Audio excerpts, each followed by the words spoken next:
Now, I am the owner of the one and only 24 karat gold Pazuzu apotropaic head amulet. Now, this is real 24 karat gold. And you can tell because when I touch this Pazuzu amulet, this face of the Near Eastern demon slaying wind channeling deity, it makes the following noise. Massive. I wish I had such a device that can. I mean, imagine how much easier the treasure hunting that you do Mhm. like would be. Like both of you are on your St. Christopher shit, and you have like those dowsing rods, and as soon as they point in a direction, it just goes like. Massive. Would be great. Yeah, I need my junglist meter. Yeah, yeah. Status of junglist, massive. Massive. Guys, how do we feel about the fake Labubu woman? Like with her fucking amazing ability to troll the entire internet. I don't understand how people don't realize she's trolling. Like it's a spray painted fucking thing. And like she like at one point she touches it with a screwdriver and it makes like the grinder notification. And the noise or whatever. Like there's like the iPhone typing noise at one point too. Like she's literally trolling. Yeah. I don't know. I mean, we saw her test it on the video, right? I think it's real, clearly. Yeah, absolutely. The barbiculator one was 100% real. Because she knows she's like, oh, like there's like one that she's printed to pink and it's like amethyst lebubu. And like intentionally pronouncing it that way. I love it. I think she's amazing. I hope she lives a blessed lifetime. May the second pentacle of Mercury that brings things contrary to their nature continue to bring her all of the precious gemstone. Lebubus. But let's be real, that is definitely my sleep paralysis demon. For real. The sleep paralysis demon got me speaking Huttese the way I'm like Dubai chocolate matcha latte labubu raven Bali.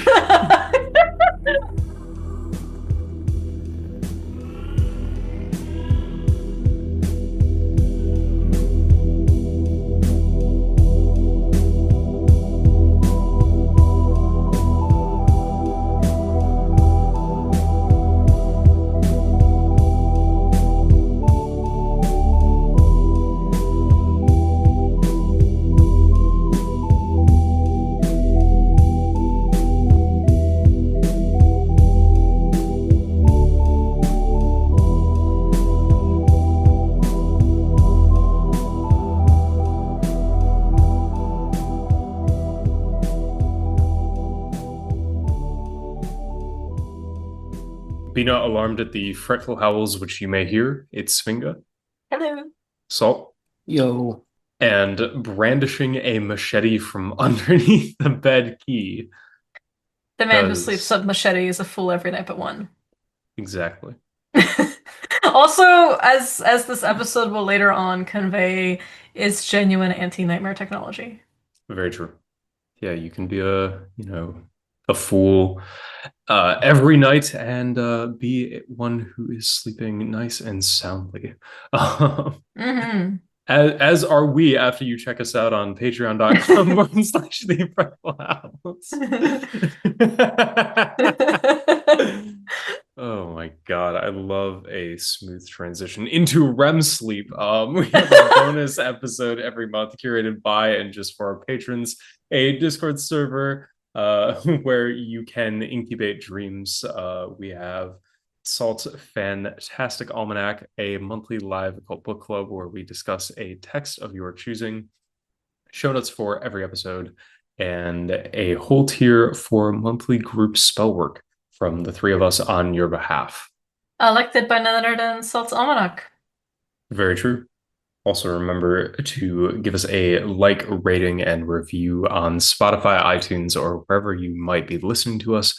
It helps us fight the demiurge of the algorithm. Also, check out our services. I offer personalized coaching in magic and mediumship, sorcery for hire, readings, custom talismans, oils, tools, and all that. So, if you are having the evil sleep, we can make sure that something is done about that. Um, Sfinga offers a bulk in Fobomancy readings, and she's the best. If you are not sleeping, hit her up before you commission the talismans. Aw, thank you. And Salt's books are closed right now, but keep an eye out for that monthly astrological almanac on the Patreon. Lastly, hit us up on social media. Sfinga is at Dragon Cunning. Salt is at Salt C and C. That's letter CANDC. And I am at barnowl.key. Off to a wonderful start at the Labubu rave with the matcha latte and the Dubai chocolate in Bali. Pod. We're talking brain rot because we haven't slept. We got the nightmares, the dreams, the oracles, the omens. Truly. And I think that we were talking about with this episode, we got a lot of requests for a Nightmares episode that was more practical focused. So a lot of this will be practical stuff. We will be talking about like the do's and don'ts, the spirits, the actual technologies of these kinds of phenomena, the nightmare as a spirit, as well as a phenomenon of dream. And we also want to talk a lot about, of course, the some of the origins. And this is one of the most consistent phenomena across the board. I think every culture has some understanding of a hag riding, chest squatting, unpleasant, evil sleep-inducing spirit, as well as a category of dream that is unpleasant and distressing. But we Mhm. also want to talk about some of the history behind some of these concepts. It's impossible to go over all of it, in any comprehensive fashion. I think that would be a thesis on one culture, let alone many. So we're going to do our best to wade through some of the more interesting bits that would be relevant for our listeners, and also just talk about like tech, right? Like get right into the meat of Mhm. it. Yeah, absolutely. Like, I find one of the interesting things as well, the more we get into it, the more cross-cultural similarity we also find there. With this being a phenomena that has been afflicting humanity across the globe since time immemorial. It's funny how some of the identical techniques have risen up in the different corners of the world. You know. Absolutely. And before we even get into it, I thought we might as well start off with this excellent quote from Mark and Tracy Norman Stark Folklore, that those are indeed the Mark and Tracy Norman of the Folklore podcast. Mhm. Because the first chapter of their book is indeed on the old hag. In modern times, we tend to use the word nightmare to refer to any particularly bad dream. It might wake us up with a start or in a cold sweat, but by the morning, it's mostly forgotten. The roots of the term nightmare, however, refer to something far worse. Proto-Indo-European etymology gives us more, a malicious female spirit, and mer, the verb to die. It's developed all over Europe into mare. For example, in Old and Middle English and Scottish, and mara from the Old Norse across Iceland, Scandinavia, and into Germanic and Old Saxon language. In Croatia, the term for sleep paralysis is mora, which again comes from similar linguistic roots. Mara may also be seen to derive from the verb maran, meaning crusher. Certainly, this linguistic root, taken alongside those above, describes the attitude of a creature sitting on the chest of one sleeping at night and causing them to be paralyzed. While not strictly demonic in the ways that are described by the Christianized church version, the Norse Mara is therefore a magical creature that rides its victims for nefarious pleasure. Yeah, I think it's interesting to note that there's this notion of like nightmares as unpleasant dreams. Etymologically does originally come from a kind of spirit that is not just giving you an unpleasant dream, right, but actively crushing you, suffocating you, vampirizing you, can kill you, right? It is the evil sleep that kills. It causes great sickness. It can cause all kinds of other phenomena, as well as there's an excellent study on the Norse phenomena specifically by Katarina Raudver called Narratives and Rituals of the Night-Mare Hag and Scandinavian Folk Beliefs. And this is an amazing academic survey. She goes deep into trolldom, deep into different kinds of folk belief within the vernacular religion of Scandinavian countries. She even like looks into causes of the Nightmare Hag, like how she appears, like For example, disease personified, a person that returns from the dead, kind of like a vampire, a daughter of a woman who avoided birth pain, like, who kind of tried to circumvent this woman's punishment, as a succubus, as a sexual, materialized sexual thoughts and feelings, as a spawn of the devil or a demon, just like random phenomena that aren't actually clear when you interview informants. Like no one, like people just say, "Oh, there was like a spirit that appeared as a cat," and next thing I knew, in my house, like I woke up with this pressure and sleep paralysis. And of course, she also considers like the neurological, psychological functions of these particular sleep paralysis experiences. But the whole point, really, that the thesis that she gets at is like there are no one singular origin stories to Scandinavian night hags. And similarly, I think we could extend it to most other cultures because it could be all of the above. It could be neither.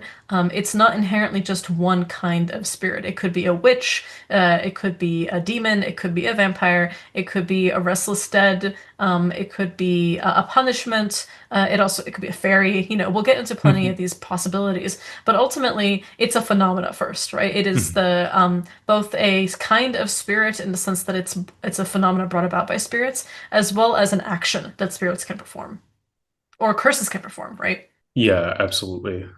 With some places having more specific categories of what this is, but like emotional states and phenomena like that being able to take on lives and qualities of their own and affect people or, as we'll also talk about, things that are not human with this, sleepless, life draining affliction. And for those who are interested in studies that have to do with people's individual experiences, because it's such a widely documented phenomena, I highly recommend David J. Hufford's book, The Terror That Comes in the Night, an experience-centered study of supernatural occult traditions, because it really, I mean, you can look into all the kinds of anthropological resources on attack shamanism and curses and sorcery and so on. This one is an interesting one from University of Pennsylvania Press that goes into like interviewees who have experienced sleep paralysis and like what they particularly understand it to be. It has like many case studies, and like tingling sensations, suffocation, different people's understandings of like why that happened, as well as historical records. But really, something to consider with the notion of like whether we look at old Byzantine sources, whether we look at Chinese ones. There's a one that actually the Normans quote, which is pre-Qin period, called Zhuli or Chungan, that has to do with dreams being placed in six categories, one of which was dreams of surprise. And while he says there's no direct evidence this category represents sleep paralysis per se, it's so similar to Meng, which is fearful dreams, symbolizing nightmares.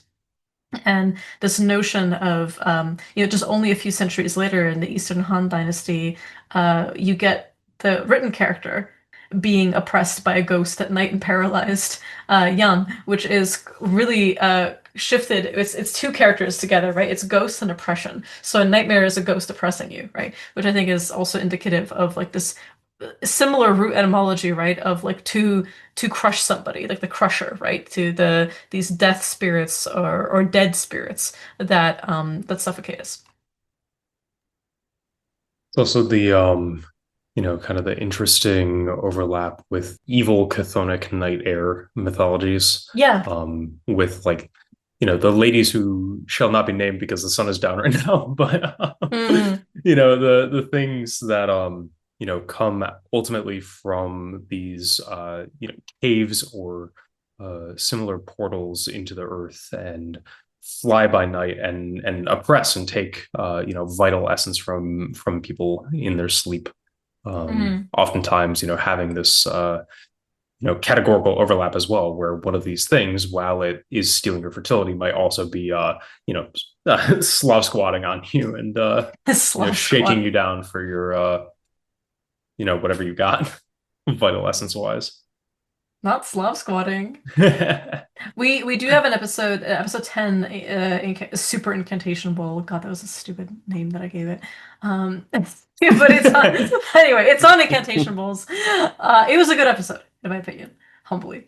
And I think one of the things we talk a lot about is actually how many different spirits and technologies exist to get rid of the demons of the night airs, right? You know, and that's one of the reasons why the Pazuzu joke came about, was because it's really, he is such a fundamental protector against Lamashtu, the baby snatching Lilith spirits who are his antagonists.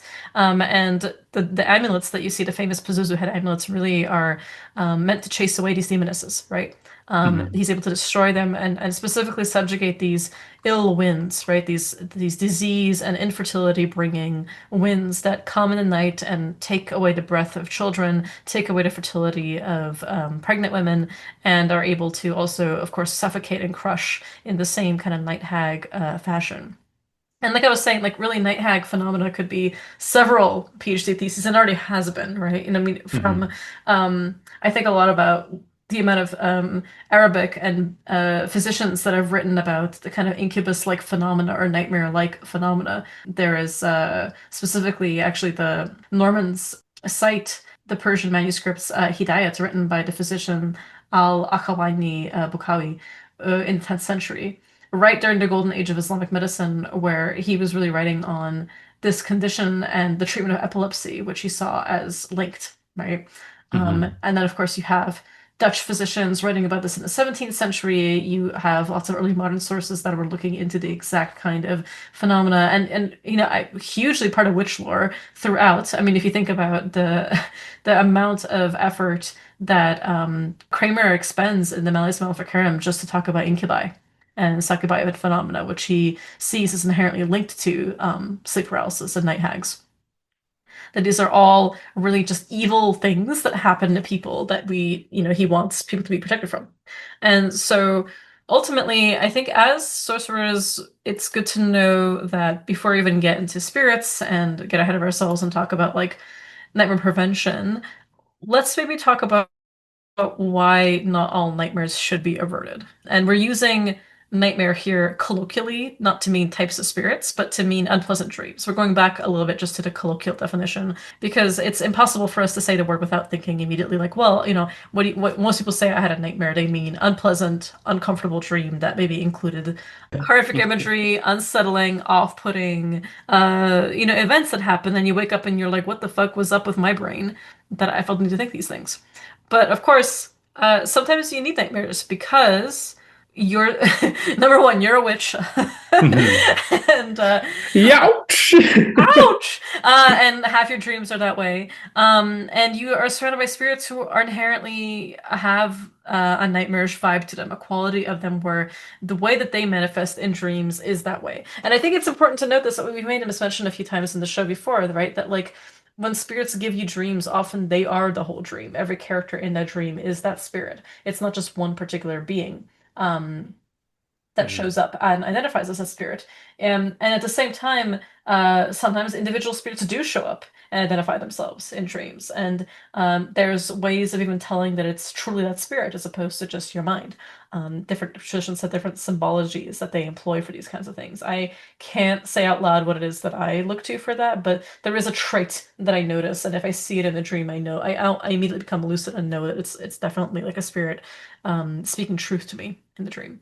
But really, before we even get to other topics, I think we should just mention that there are spirits that if you work with them, they're going to communicate to you in unpleasant dreams.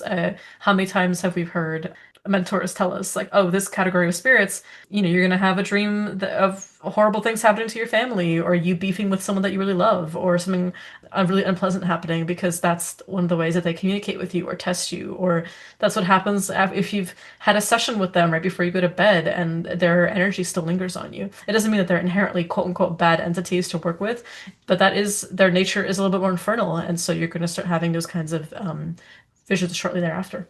Yeah, I think like just because something is antithetical to peaceful and fully restful sleep doesn't mean it's necessarily bad, unless it's really fucking with your life, But even then, it's like the restless sleep and the crazy dream imagery and actually doing things in the dream is, I think, part of the whole point, because it's like they're going to jog you into a state where you can be doing things and learning them longer than the waking day. And also, I think that when the spirit's language is nightmares, You need the capacity to experience those things Mhm. because just because unpleasant to you doesn't mean there isn't a virtue to it. I think for those of us who are a little bit more prone to apocalyptic visions and dreams that are not me, you know, people who are not me tend to say that it would be a real weakening, right, of spirit communion if these things were suddenly turn off. So when we look at anti-nightmare magic, I think we're going to not necessarily look at not having unpleasant dreams that may be omens, warnings, manifestations of spirit, or even just Mhm. your own psyche having a bad time. Sometimes you need to process some things in dream, but it's specifically the warning off of suffocation, of a nightmare assault, assault from witches, assault from curses, from other stray spirits that might follow you back home if you're spirit flying. I think every responsible tradition that teaches spirit flight will tell you that it is a risk every time to leave your body, intentionally. Obviously, there's a part of us, I think, that does leave anyway when we sleep, but any kind of deep, like entranced astral projection, whatever you want to call it, spirit flight, trance work, there is a risk in doing so. Spirits can come back and try to follow you home and enter your body or fight you in the spirit world. A mentor of mine who is a shaman uh, once told me, like, I can't believe that people don't realize that every time a shaman goes in the trance, like, you are risking death in her tradition. And so this isn't to dissuade the practice. I think it's an essential one, a skill to have. It's just more to know you should have your protection. You should have your spirits around you that can accompany you as bodyguards, essentially, or you should know what you're doing when you're doing it, or have a safe place to travel to so that you can practice, Mhm. that spirits can reveal to you. So nevertheless, there's a lot of things that you can accrue, right? Sense you can leave in the spirit world is one of the reasons I love decoy magic and I love layered protection that lets you come back to yourself so that you are ultimately rewarded, with the increased safety of knowing that if something comes to try and find you, if someone tries to curse you, or if a stray spirit decides to feed on you, you have layers of protection to hide behind, and you have many distractions for them to not be able to even locate where you actually are. Yeah, absolutely. Something I always find interesting is like in the, idiosyncratic dream slash nightmare language of each spirit, how can you additionally protect yourself by enciphering those things and getting a little inception-y with it, So if a spirit wandering along happens upon you dreaming about a certain thing and bumps into you, it's like, how do you still get that message through in that language across to your own spirit? So either call on protection against that or just be like, let's not let this disrupt the process here. They should invent a process you don't have to trust. Oh man. But I think there is kind of an interesting point with the practice of very intentional, leaving the body and astral projection, especially as that intersects with dream, um, versus like what is it when a spirit as dream itself kind of comes upon you and like shows you this experience because like they can be very different flavors, very different angles of that same spirit, especially in the context of, like you mentioned, the whole dream can be the spirit versus, I'm going to meet you in this spirit world at this time and we'll just like vibe and have a talk. Hmm. I think as well the spirit's means of communication rate can vary in that respect because there are some spirits who the way you're going to verify this, I know this is the case in like Xianjia, for example, is like they have to appear for it to be recognized as a dream from them. Like you have to have a direct conversation with a spirit. They have to kind of name themselves or take on like the associated image and form of that spirit for it to be recognized as this is definitely a dream from them, Mm. generally speaking. Um, which obviously is very distinct from like what you may find elsewhere. Like, for example, other spirits who are more willing to appear I especially this has been the case for me with like grimoire work is when those spirits appear in dreams. Jesus Christ, it's not pleasant. It's not nice. And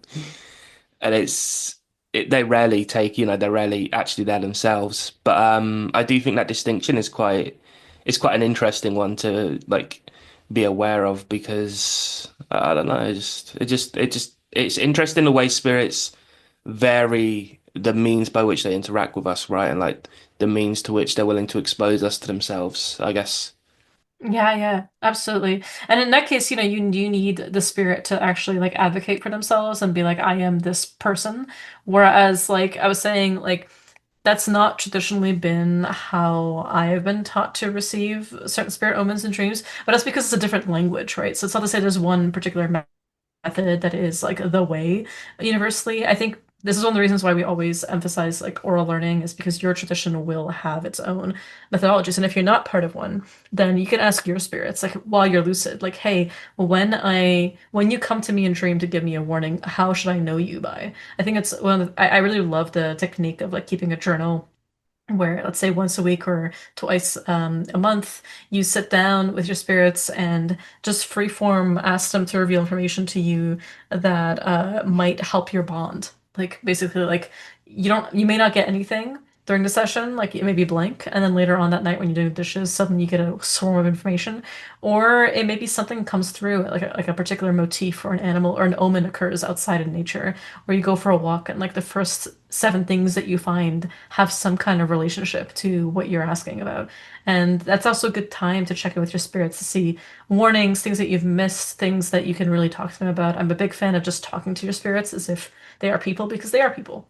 And telling them about your day because that normalizes your mind to accept that your spirits might have an opinion on random things that they can actually give you advice on and give you concrete help with. So it's a good time to also ask, like, what are some omens I should know you by? What are some things I can recognize that, like, while I'm here and talking to you and have my divination tools in front of me to confirm that what I'm hearing is true, this is something I should look out for in a dream to know that it's you.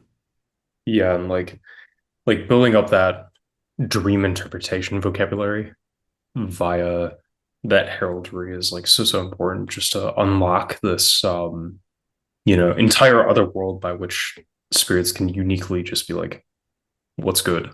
um Mm-mm. here's a facet of my being, or here is a very particular form or state in which I, the spirit, exists that can do certain things that I wouldn't otherwise be able to do when you're just talking to me on like the day to day when you're having your coffee. You know what I mean?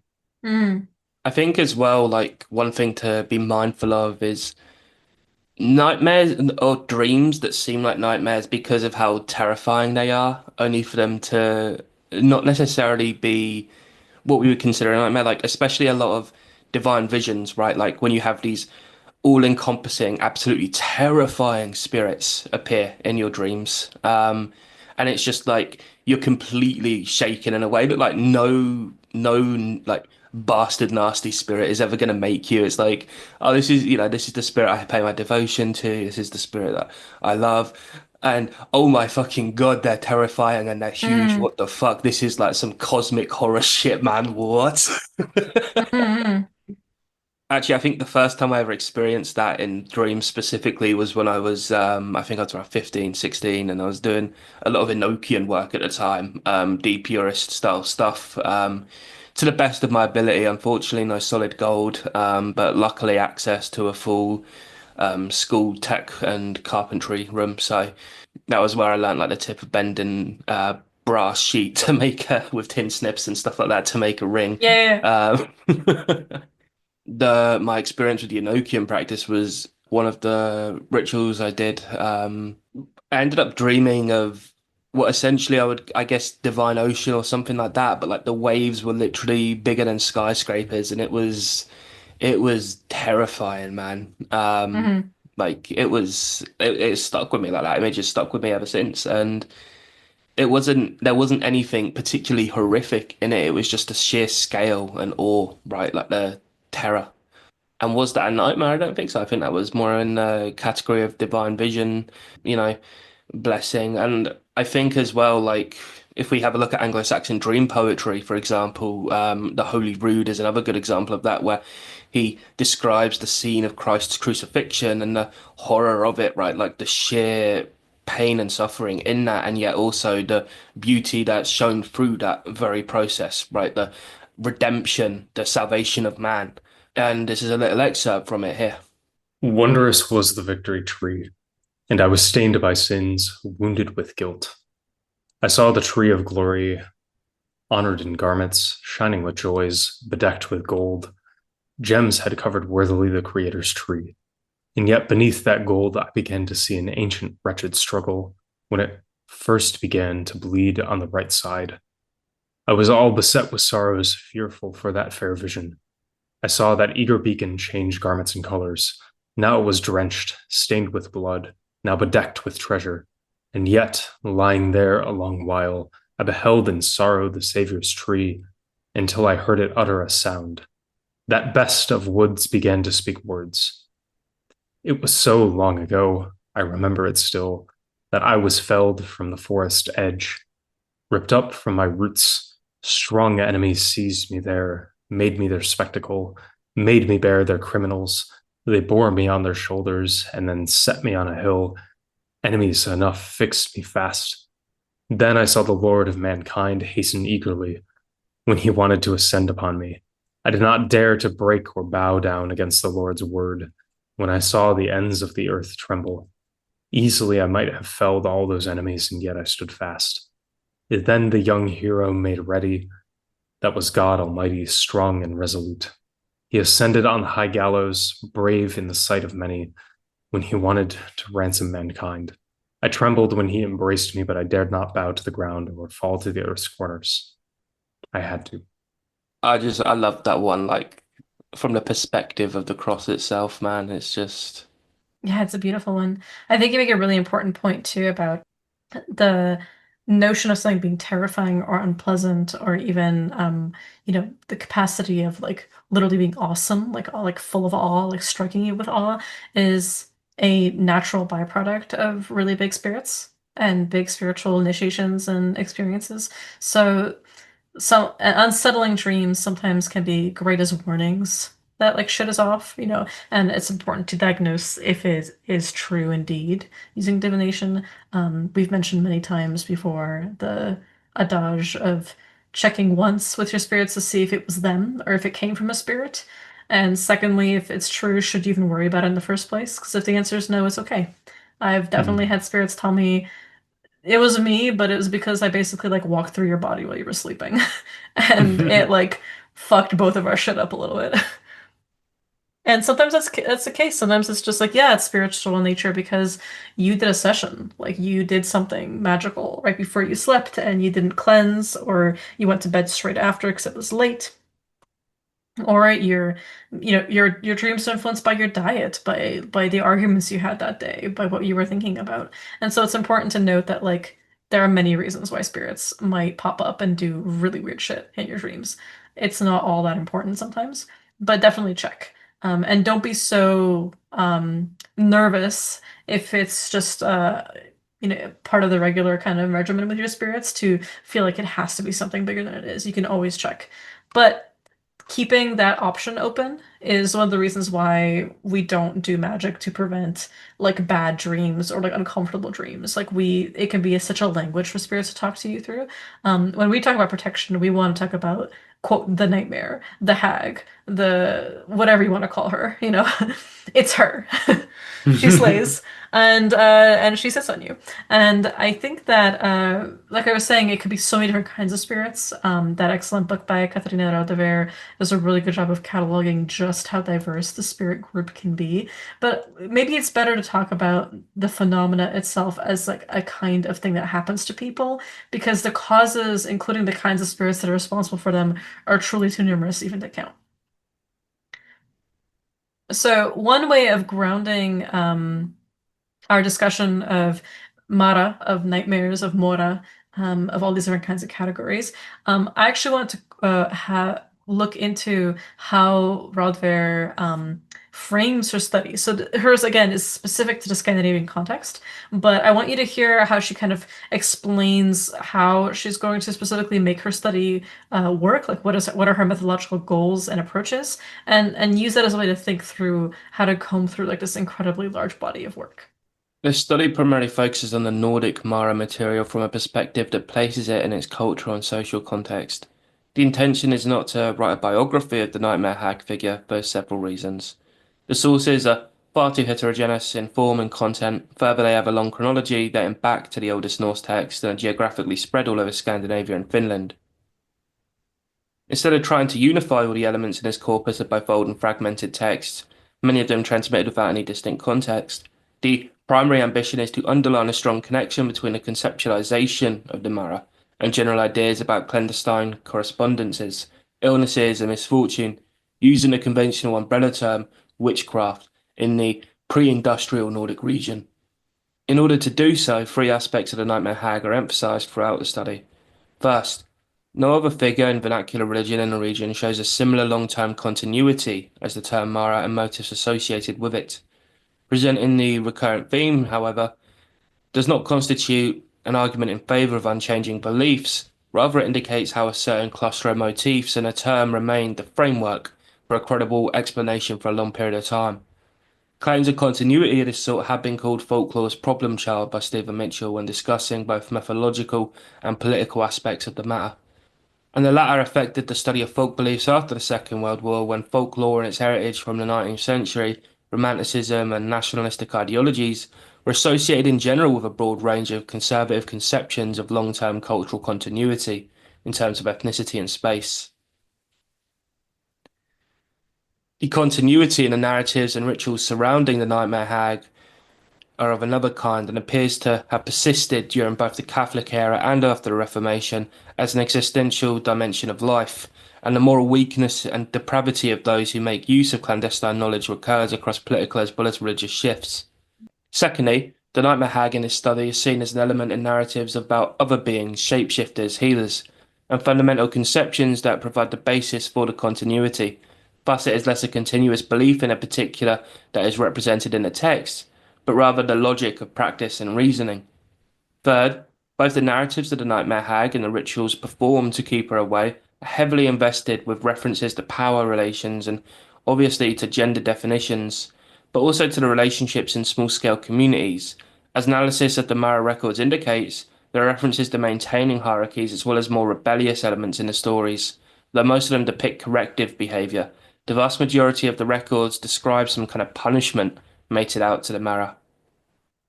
So what I love about her approach here, right, she just details these three categories, is she's looking at um, immediately how diverse these records are, how incongruent they are. The survival, she says, is continuous, right? It's one of the longest motifs in terms of continuity, but like the actual like what it is that's transmitting these things are as diverse as can be. The mediums themselves. And also, there's this emphasis that it's not a particular kind of being per se, but more, or like a particularly like well tenured belief in a species of spirit, if you will, but a logical practice of reasoning. And I love that particular way of describing it, right? It's like it's a practice, like Mara beliefs form a body of work that is more about understandings of social hierarchies, understandings of phenomena, understandings of attack, understandings of punishment, right?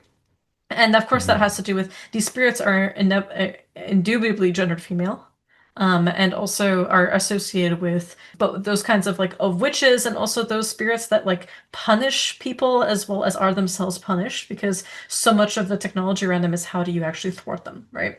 So in the book, like I mentioned, there are a category. There's a chapter on the causes of the Nightmare Hag, and some of those categories include the personification of disease, people who return from the dead that are restless, materialized sexual thoughts and feelings, especially inappropriate sexual thoughts or too many sexual thoughts, right? So whatever is considered like outside the norm of society. And of course, as spirit workers and as magicians who take the animist perspective very seriously, we know that someone's guilt around sexuality can both become a manifestation of spirit phenomena, itself becoming a manifestation of that, but also can be brought on by and preyed upon. As much as it can become a parasite type spirit that haunts the person, it can also be influenced by spirits that absolutely will exploit that kind of guilt.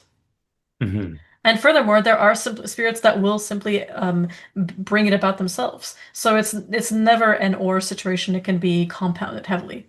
And of course, there are demons, hags associated with the devils. There can be hags that come about as envious thoughts. Or evil thoughts, and that attract these kinds of spirits, as well as spirits that are born of these kinds of thoughts, which, hugely overlaps with the evil eye phenomena.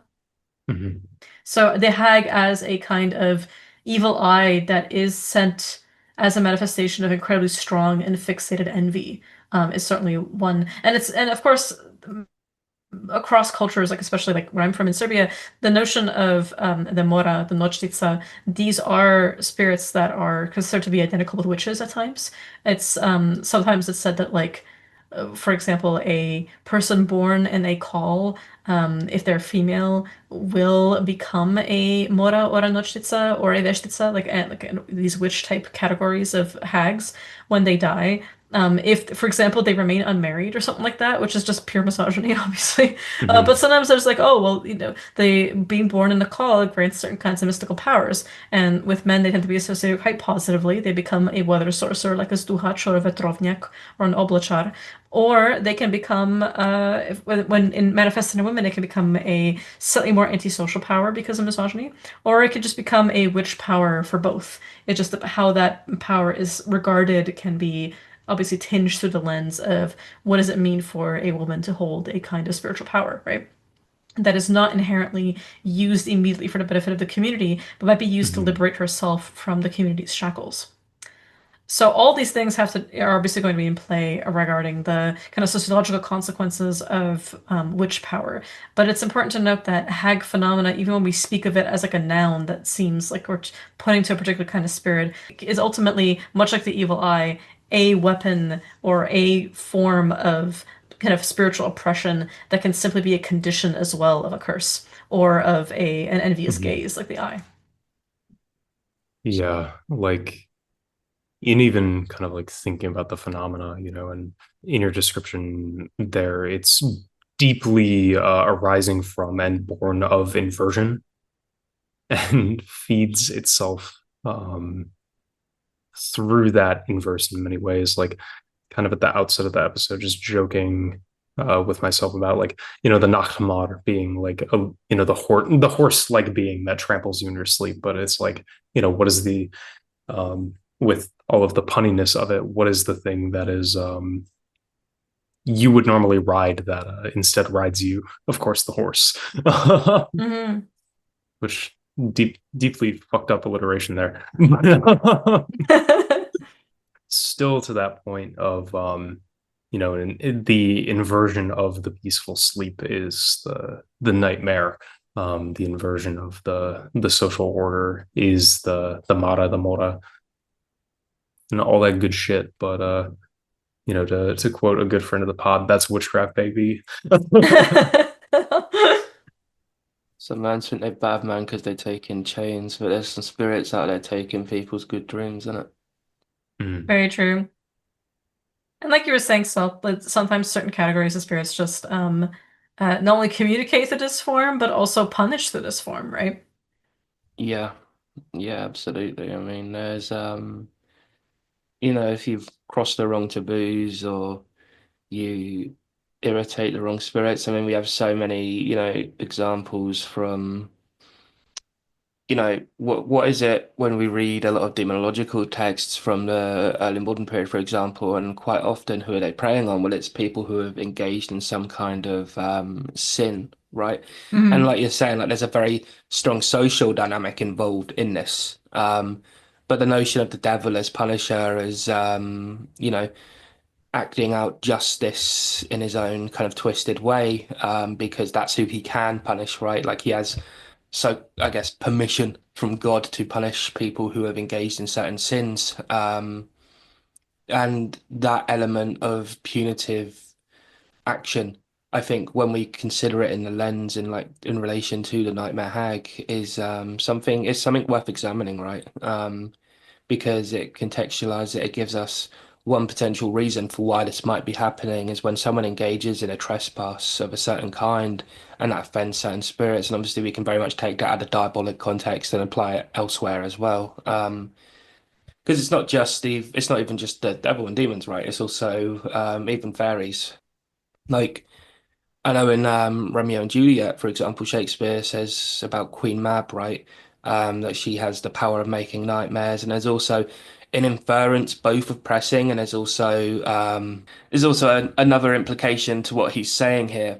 Sometimes he driveth o'er a soldier's neck, and then dreams he of cutting foreign throats, of breaches, ambuscados, Spanish blades, of hell's 5 fathom deep, and then anon drums in his ear, at which he starts and wakes, and being thus frightened swears a prayer or two and sleeps again. This is that very Mab that plaits the manes of horses in the night, and bakes the elf locks and foul sluttish hairs, which, once untangled, much misfortune bodes. This is the hag, when maids lie on their backs, that presses them, and learns them first to bear, making them women of good carriage. This is she. This guy needs a hagstone. Just yeah, literally needs a fucking hagstone with a little white horsehair braided through it, perhaps. I don't know. Perhaps a Perhaps, yeah. little, a man of might. Yeah, we'll get back to that. Does the horse hair need to be sluttish hair? Sluttish hair, yes. Actually, something that you mentioned earlier about the punishment aspect of it reminds me, because I really enjoyed reading that book by Katarina Rodoer on the Nordic Amara, where she mentions the hag as like the daughter of a woman who avoided birth pain. I mentioned that, like, being born in a call can, for like men, for example, can be seen as this really positive thing. It makes them a krsnik or a zduhach, one of these kinds of weather sources, these shamans that protect their communities. And then, or it can mean that when they die, for example, they'll become a vukut, like a werewolf. Whereas for women, it can be like if a girl is born in the call, maybe like depending on the region you're in, it might be a positive thing. Like she might be seen as an enchantress. Usually it's a witch or a dragon bride or someone that may have a more ambiguous relationship to power, but especially upon death will become a mora. And in this particular part of her book, she actually mentions that like there's this record in the southern parts of the Nordic regions where hags like the Mora and werewolves are the result of mothers crawling to the call of a foal, to like a young horse, like a baby, to avoid pain in childbirth. And this is like basically some kind of folk remedy to ensure that, like, I guess, if the call can take a whole ass pregnant woman, it can certainly, you'll be able to birth more easily. And it's interesting that this is kind of like a legend to hags existing, but also being a kind of ethnomedical practice to, ensure the labor will be smooth.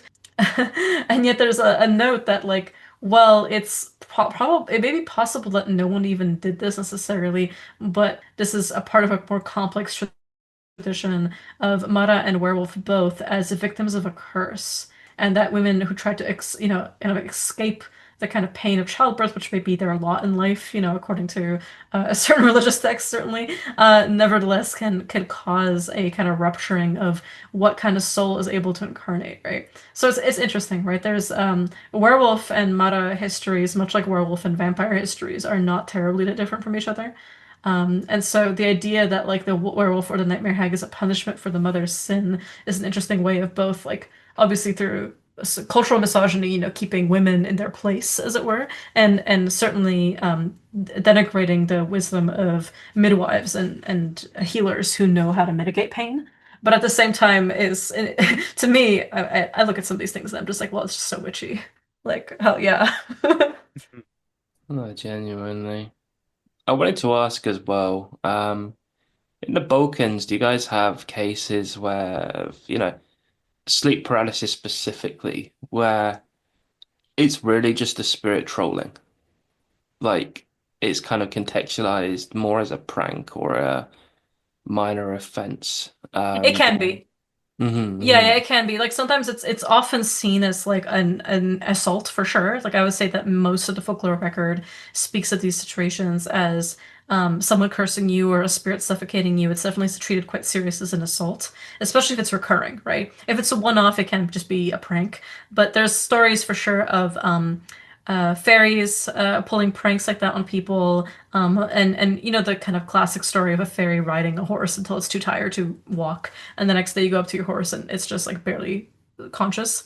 So like that is certainly a reason people put up hagstones. I think we mentioned that in our hagstone episode. But there's also sometimes like Carancondula, these kinds of like ghouls and goblins, essentially that come out during the unbaptized days between Christmas and Epiphany that are known to just like kind of punk people.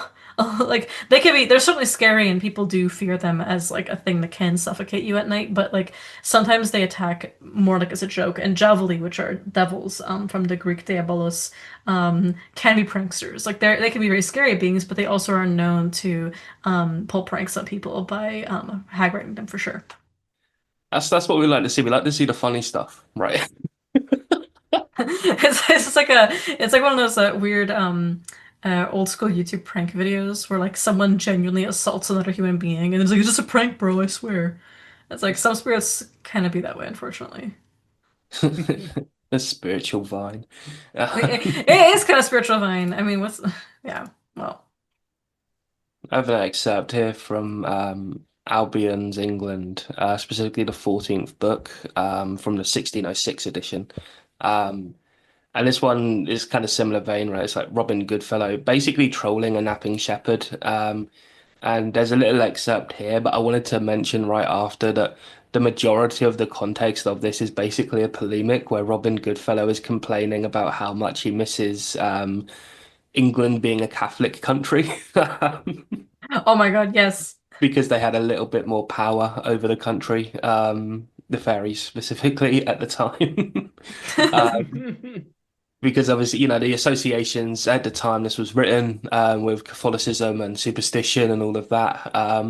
It's like you're not doing. The author is clearly not making the case he thinks he is, at least not to this audience.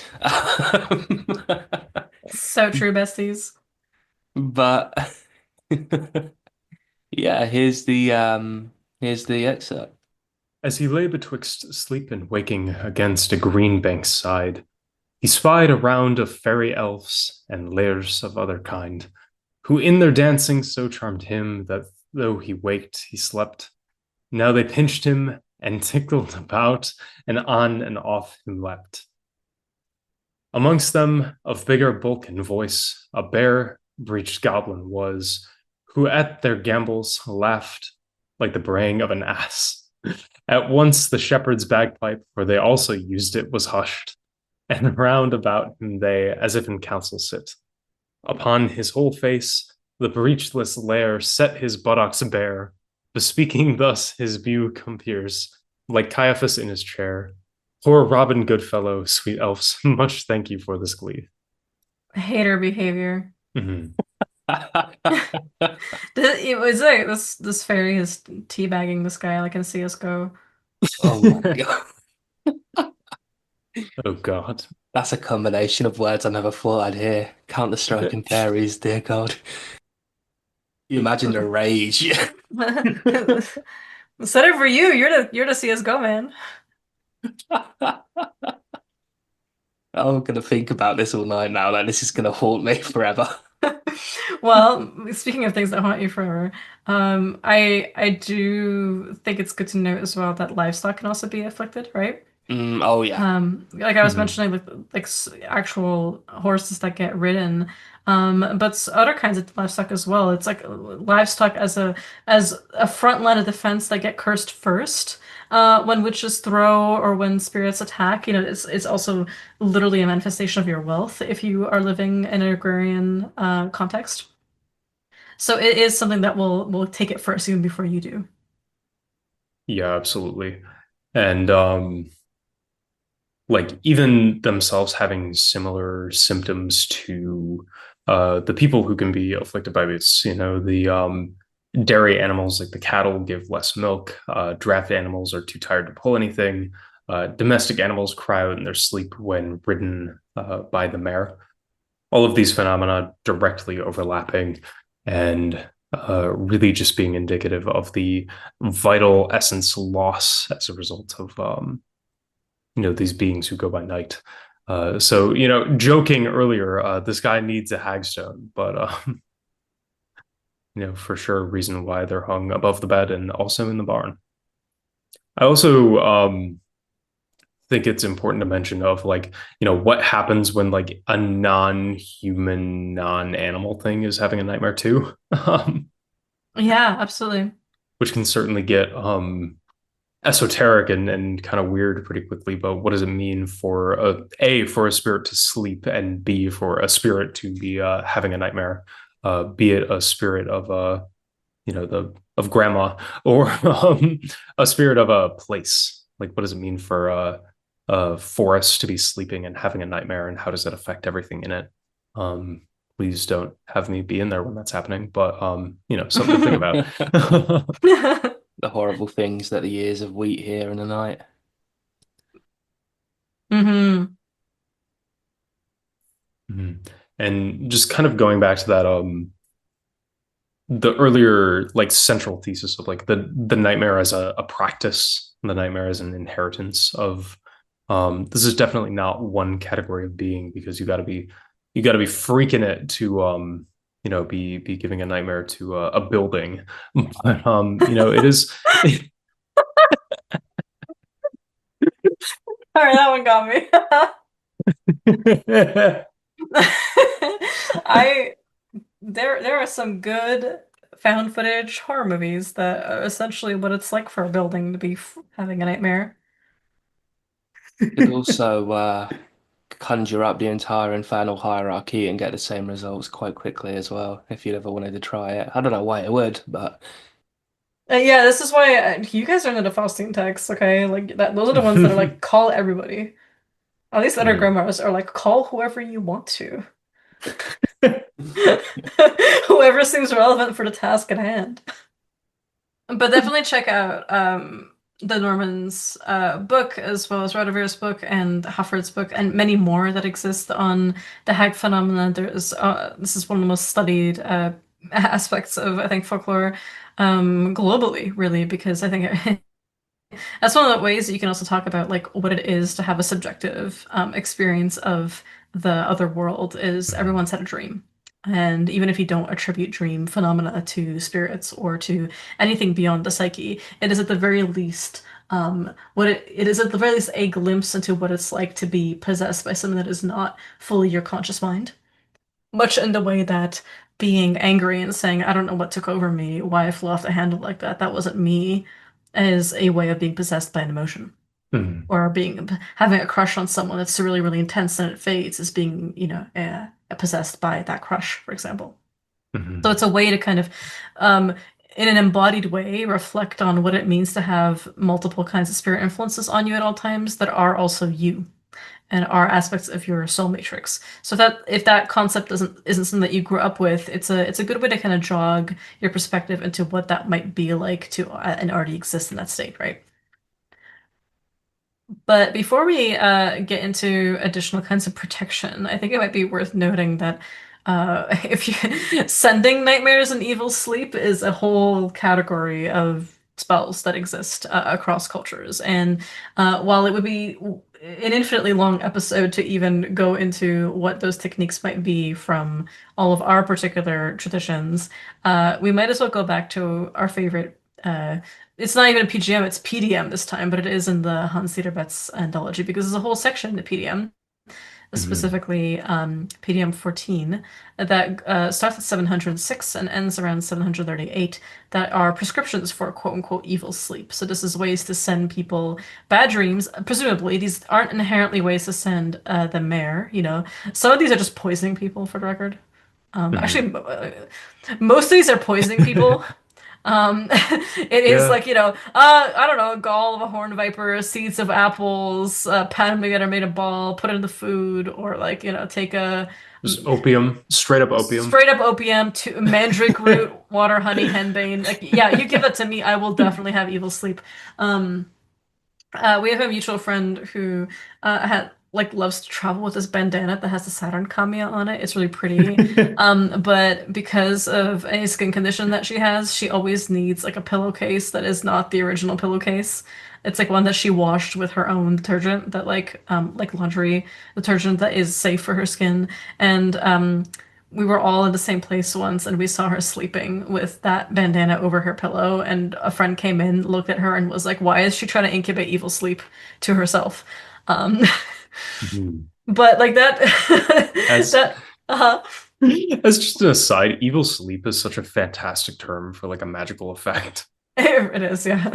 So like yes, you can just poison people and they will definitely have bad dreams. Thank you. Thank you for this incredible insight, Mhm. Greek magical papyri. Yeah, we disavow. we, we disavow.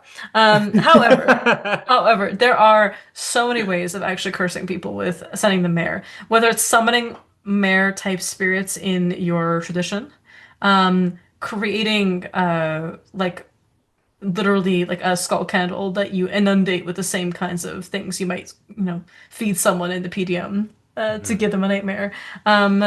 Doing nothing but like playing distressing videos and content in front of God, that sounds like you're sending someone like a live link. But kind of actually, yes, like doing Yeah. you know what? Yeah, I'm not even editing that one out of the episode. Yes, absolutely. You can do insane shit to a skull candle that you baptize as somebody to be like, dream of this, make them feel guilty, put pins in their head, like in the corresponding actual uh brain matter. And that is responsible for that phenomena. Do be a freak if you're gonna go all the way. And I guess the real thing too is like if you're gonna go all the way, do it yourself. Roll up those sleeves, leave your body, and squat on someone's chest. Um, Mhm. Be inspired by the author of the PDM little segment here, who obviously had a hyperfixation on poison. Be inspired by him. there is, and what I think my favorite one is PDM 14 711 to 15 because it says a test of prescription if you wish to evil sleep a man. Scamamy root, 1 dram. Opium, 1 dram. Pound with milk, make it into a ball, put in some food which is cooked so that he eats it. He is upset. Mhm. A tested prescription. A tested prescription. I would be so upset if this ended up in my Dubai chocolate. Mhm. That's I not that crunch I was looking for. I just want to know who's eating a bowl of scammony root, opium, and milk. Like, if some stranger just gives that to you to eat, like, why are you eating that? Wouldn't you like? Put it in Uh, some food. yeah, in some Um, food. Oh, right, And right, okay, I missed that. and they are like people are upset about the whole, you know, perennial trick of pouring tea or coffee through your panties or like mixing in the period blood into the red sauce.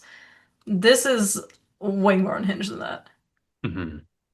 Yeah, I don't know. I don't know what the some food is. You gotta do like the Swedish meatballs and just have like one extra funny one in there. It's a Kinder Egg. Mhm. Yeah, Oh my God. I think the So, another if you wish to make a man sleep for 2 days, yeah, mandrake, water, honey, henbane, ivy, Bottle of guar. Alexandrian weasel, a two-tailed lizard. No, but if you can't summon a hag spirit to haunt your enemies, Starbot is indeed fine because I do believe you should just do it yourself. be the sleep paralysis demon you were meant to be. Literally, You thank can you. do it. It's You true. can do You it. you can do it. I believe in you. You can absolutely squat at the edge of his bed, and put the fear of God into him for not texting you back. You can become his sleep paralysis demon. Squat on Hey. that thing's chest to make it work double hard. Be the weight. Be the Korean weighted blanket you were born to be in the scariest way possible. Mhm.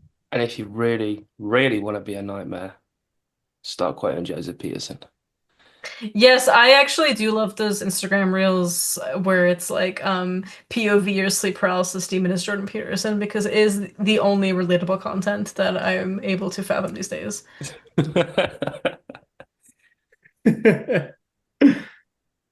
I need someone who's never read Hegel to yell at me at 4 a.m.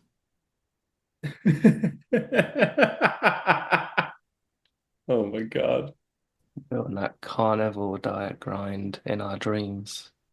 I It's a it's a very Apollonian behavior to sleepwalk into the kitchen and eat 2 pounds of raw steak.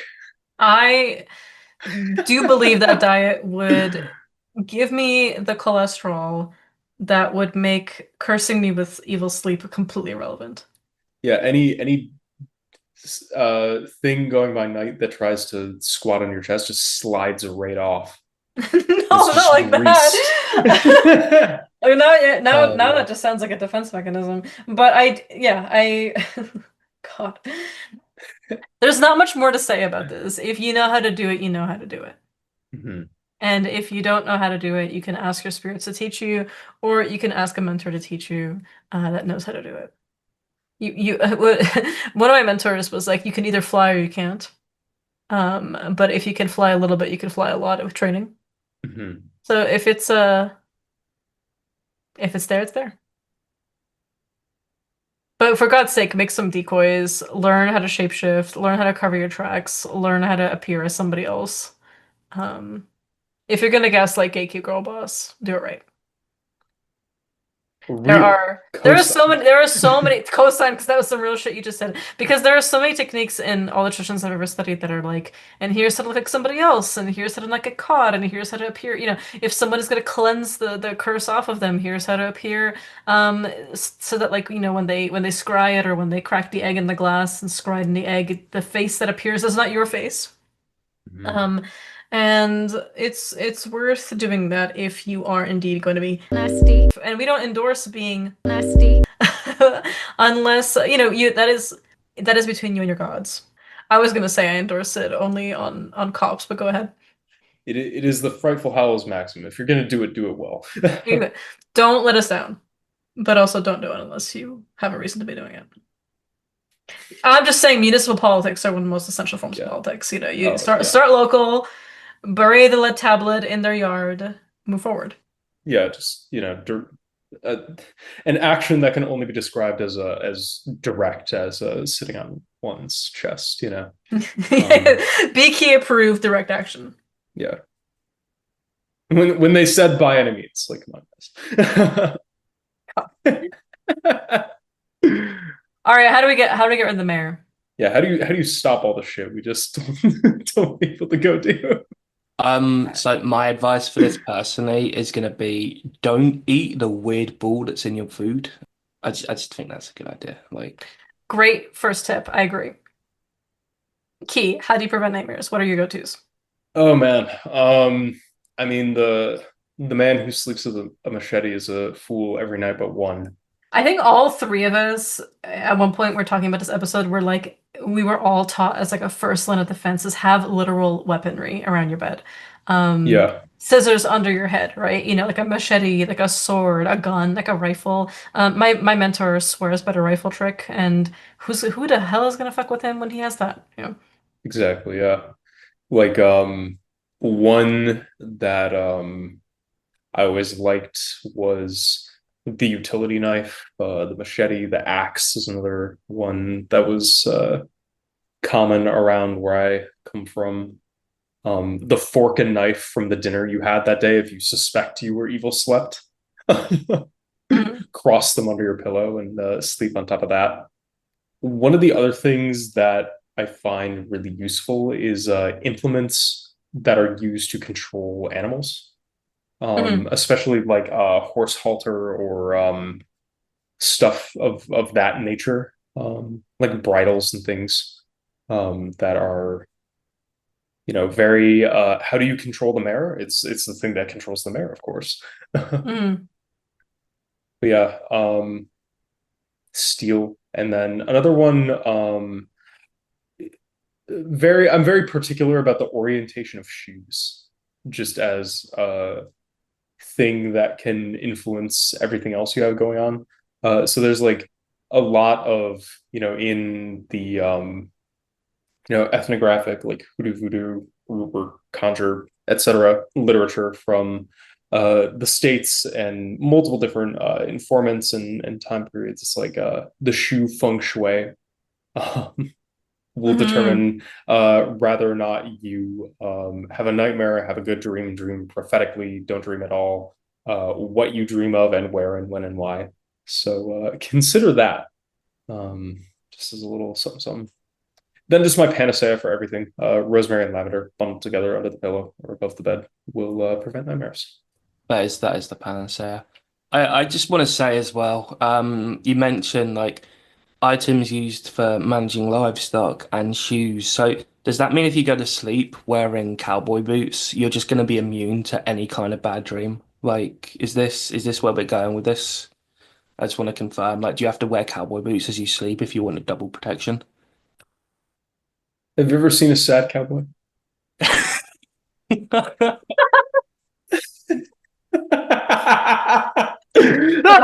Oh my God, can we clip that? God. Most of the cowboy films I watch, they are usually pretty sad, yeah. Yeehaw. I think there's a huge, interesting overlap between like the kind of weaponry stuff as well as the animal taming materia, right? Like having like a bridle is something that's so huge for like literally taming the mare, if it is indeed like in the shape of a horse. I think the a classic hagstone trip is also really important. We talked about that a lot in the hagstones episode, and certainly the very famous Man of Might St. George charm of a horsehair through a hagstone. It's double protection, right? The horsehair is its own kind of bridle that lets you subjugate the mare. It also is a representation of St. George's horse who overpowers the Night-Mare. And then furthermore, you have the hagstone, which is notorious as a protection against all kinds of spirits. And certainly because of the hole itself, right? You know, it allows the spirit to pass through it and then get trapped at the other end. And we have a great episode as well on witch bottles, episode 31, which I think is good to revisit for witch bottles as a anti-witchcraft technology in general. Because Night-Mare phenomena, like the mare, the hag, whatever you want to call her, is certainly a sign of a curse when it's consistent as well. I love that in the Hyatt material, there's keeping a Bible under your pillow, right? There's aspects of, I think, the Bible and key method for divination that I've seen as well be used underneath the pillows. I've seen Thursday salt be sprinkled, so that's the salt that's made on Maundy Thursday in several Orthodox traditions, as well as in Catholic traditions as well. And iron and steel in general. So like one of my kind of favorite things to think about with that is iron amulets, as well as a typical wolf, fox, or rabbit's tail covered in red velvet is sometimes suspended from the bed to protect against the eye and the mare. Old coins can be sewn into the cap if you wear your hat to bed or put your hat onto your bedside post. As well to kind of like be the thing that barters with the particular spirit or it pays them off. So because you can always bribe a curse, you know, that's one they don't want you to know this, but you can absolutely bribe spirits that have no reason to fuck with you and were just employed by another spirit, like another practitioner to fight you.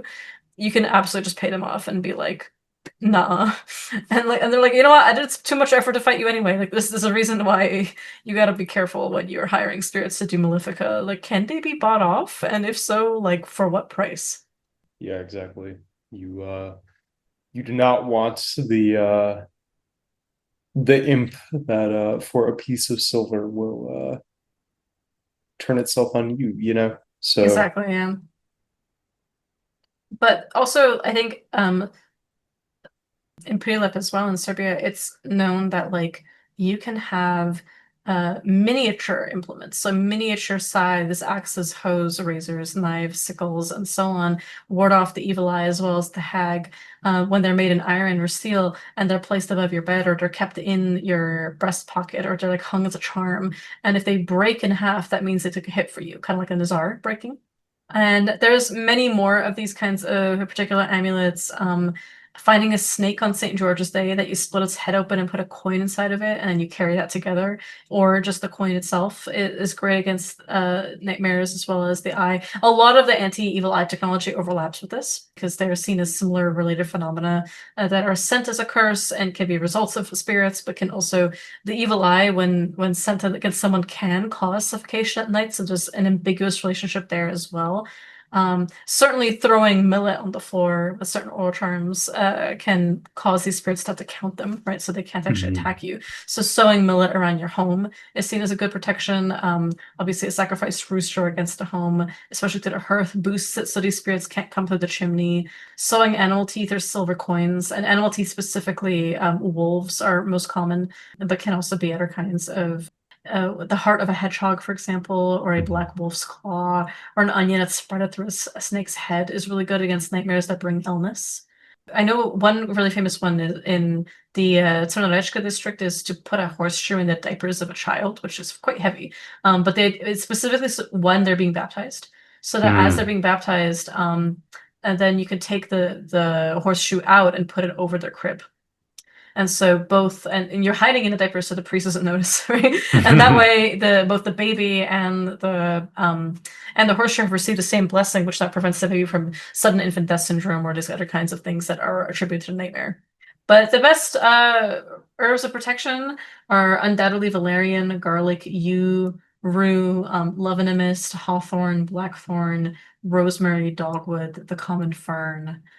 These are and millet, of course, right? Millet and wheat Mhm. being essential ones. So these are the ones that are like the most heavily relied upon for anti-nightmares.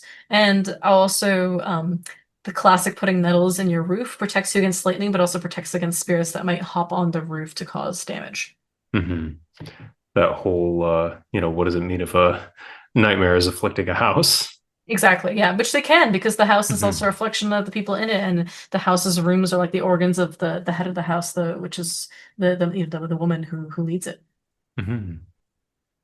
Kind of the extension of like leaving those layers of filters, traps, etc., by the doors, thresholds, by the head of the bed, on the bedside table. The very very classic, like just keeping that fresh glass of water there every night and washing it every morning, Mhm. um, to filter. Um, I like having spear traps around the bed for sure, yeah. because if someone's gonna get through everything to get into your bedroom, which we talked about in the house cleansing episode, right? Like if someone's gonna get through all those layers, you might as well have one last line of defense, which is they can't even tell it's you in the bed, or they go Mhm. somewhere else.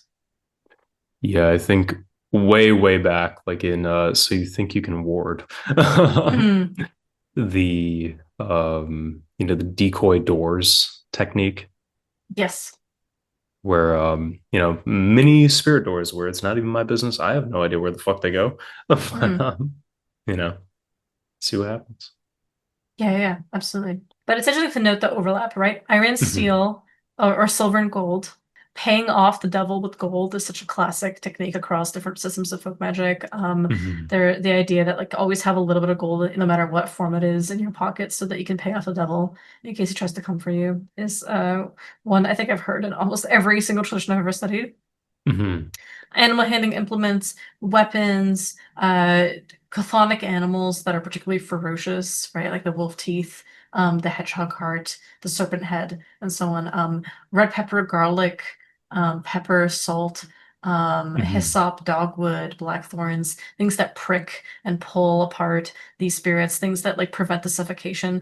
Also, like herbs that boost it's the respiratory system Mhm. and grant like a greater clarity, like the classic Vicks Vapor Rub on the chest, right? There's so many different kinds of things that can be used specifically to restrain the capacity of these spirits to harm.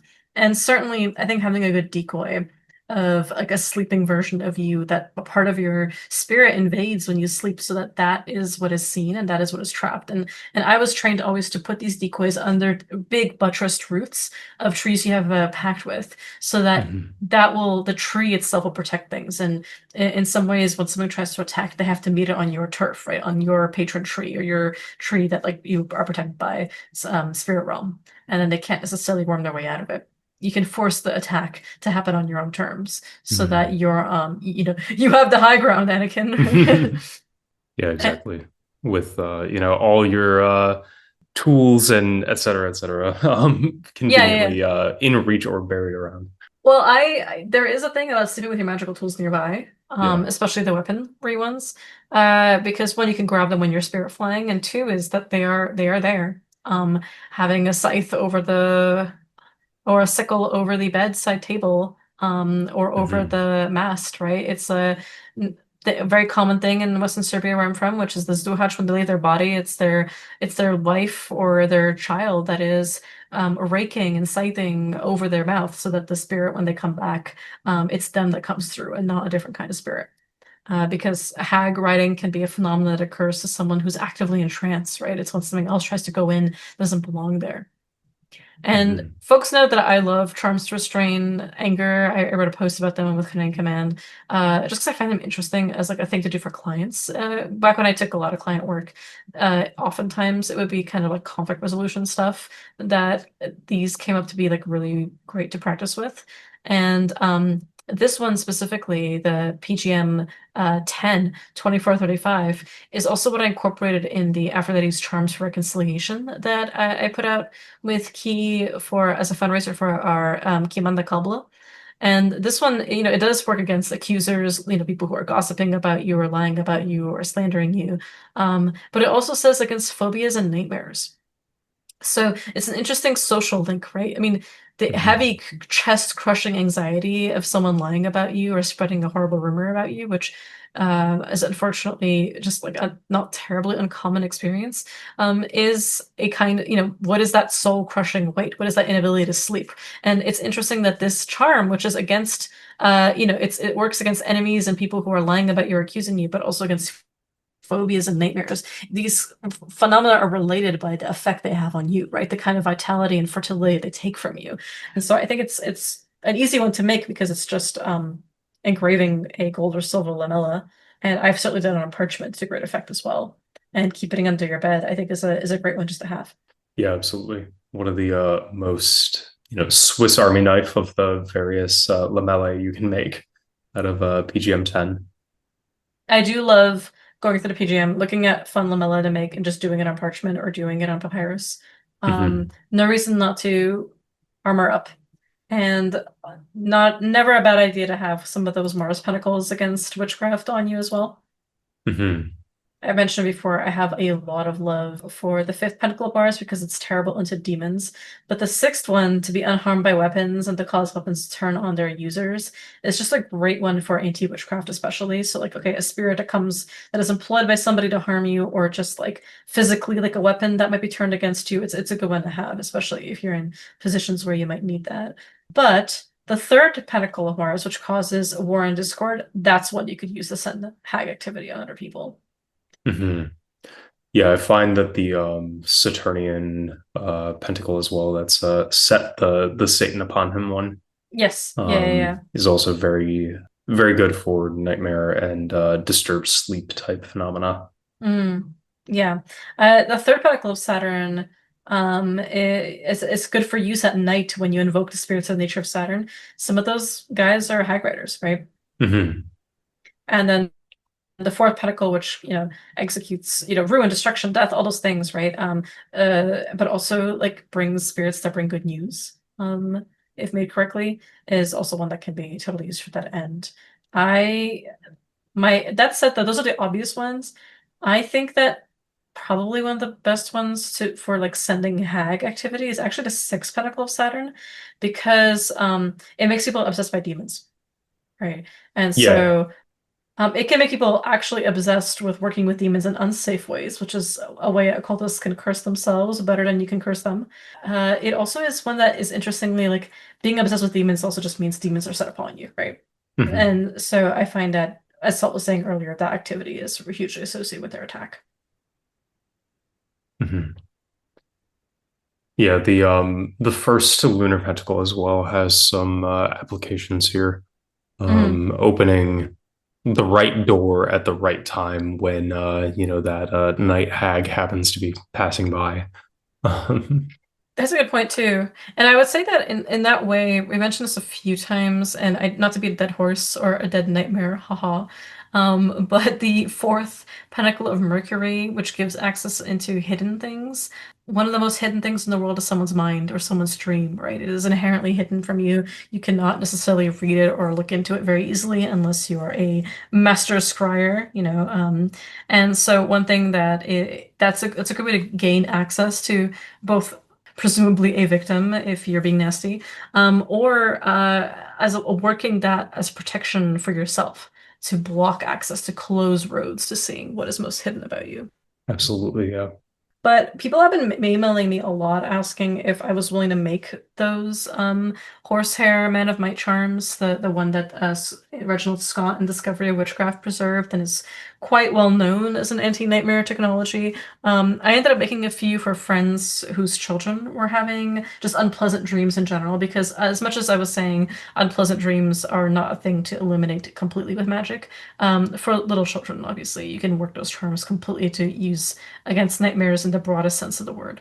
But I did end up making 13 more, and they're going to be up on the website as this episode comes out for a cheaper price than I normally sell charms. Mostly, I just want these to be useful to people, and they were quite simple to make. Although I did boost them beyond the original charm, meaning that I dragged the hagstones through different kinds of offerings, different kinds of dirts. I empowered them with a lot of St. George materia that went into the a set of charms that I made in collaboration with Vanessa of Sword and Scythe. So those, if you're interested in anti-evil eye, St. George, St. Vitus stuff that like goes out and finds the eye before it even comes to you and punctures it, like that's my big St. George release of this year. I just needed St. Vitus's day to pass and to work on a few things with Vanessa before they could properly go live. But those ones are going to come out at the end of the month on St. Martha's Day. So if that's what you're waiting for, buckle up for those. And if you're interested in anti-nightmare stuff specifically for yourself or a friend or a loved one, these are up with this episode. The Man of Might Charms. It's the standard formula of braided white horsehair through a hagstone. These are hagstones I collected myself, and the horsehair was braided with the entire time the Man of Might charm being muttered into them. And I gave them a serious boost from all the St. George work that I've been doing, and they were all fed at least one offering each of red, white, and black. And so those are, I'm happy to say that I'm really proud of them. Hang them over your bed, have them as extra protection, keep them, maybe like put a thumbtack in the wall and just have one right over your bedside post. But they will do the trick. All you have to do is put them over. You don't need to do anything to activate them. And if you're wanting to have a even more serious anti-evil eye protection, stay tuned because Vanessa and I have something really cool coming up. Vanessa's talismans this time around are truly, I mean, their work is always amazing, but this time around, like they've really outdone themselves. It's a Lance of St. George kind of charm, so the emphasis is going to be on Ascalon, the actual Lance of George. And mine have to do with the lance specifically as a weapon against the eye. So the powders that I made between him and Vitus both are meant to anticipate attack and nullify the eye activity, which includes the nightmare activity, but like specifically more the eye before it even reaches you. So those will be made available on Martha's Day, 29th of July. Keep your eyes peeled. And until then, if you want an anti-nightmare charm specifically, you can find it on with Command Command. Definitely do not miss these things because they are potent and they are awesome. Thank you for testing it for me, both of you. I am very, very fond of these. And really, like people have been asking about these ever since the Hagstone episode like 2 years ago.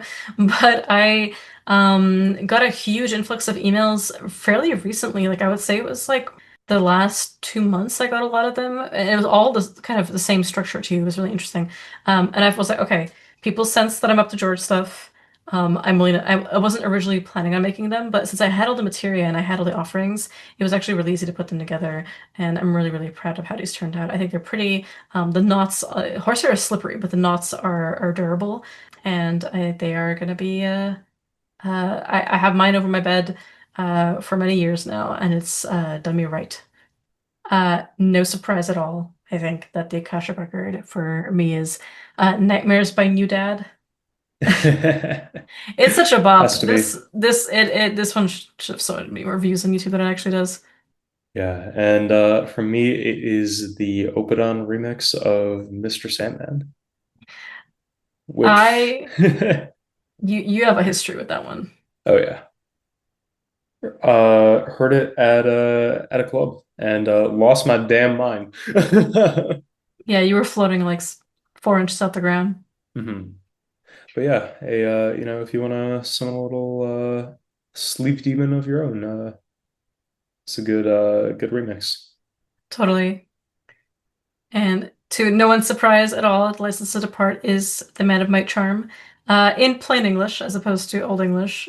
just so that Key can get through it. For real, for real. Do not miss these charms, people. They are awesome. Oh, thank you, thank you. I just want to make good things that can actually help people stay safe, keep their spirit bodies nice and, carefully coherent in their adventures, and feel a lot more confident in practicing some of the stuff we were talking about with spirit flight, right? So that when they leave, they know to have that one extra layer of protection in addition to what they already have going on. Absolutely. For that inevitable return, right? It's always I find that leaving the body is a lot easier than coming back. Like leaving is fast and intense, but coming back can be a bit of a crash. And it took me a while to feel a lot more comfortable with that process with my mentor's help. So I find that these kind of anti-nightmare charms actually also give your spirit body a boost when you're coming back. It's a much safer and softer landing. The man of might, he rode all night, with neither sword nor army nor light. He sought the mare, he found the mare, he bound the mare with her own hair. He made her swear by mother's might that no more would she ride at night, where once he rode that man of might.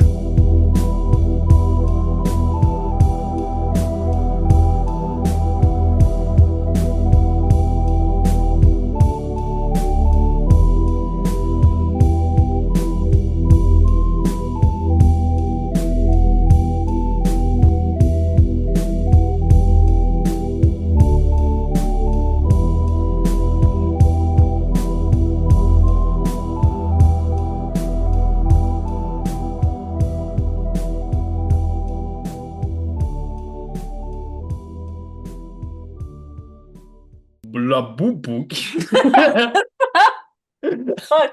We forgot. We cannot be saying that on this podcast.